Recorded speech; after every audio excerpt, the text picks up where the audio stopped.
कुरकुरीत अशा कारल्याच्या चकत्या तयार करण्यासाठी मी इथे कारले घेऊन चिप्सच्या खिसणीने त्याचे चिप्स पाडून घेणार आहे। तुम्ही पाहू शकता एकदम पातळ चिप्स आपले पडलेले आहेत। आता आपण ते बाउलमध्ये घेऊन त्याच्यामध्ये मीठ टाकून घेऊया आणि हाताने व्यवस्थित असे कारल्याला हे मीठ लावून घेणार आहोत आणि 20 ते 25 मिनिटांसाठी आपण हे झाकून ठेवणार आहोत।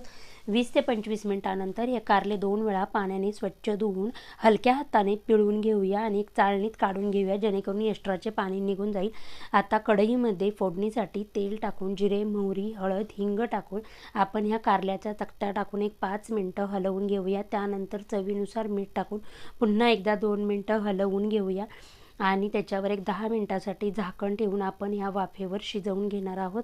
10 मिनिटांनंतर ह्या कारल्याच्या चकत्या तुम्ही पाहू शकता कलर चेंज झालेला आहे।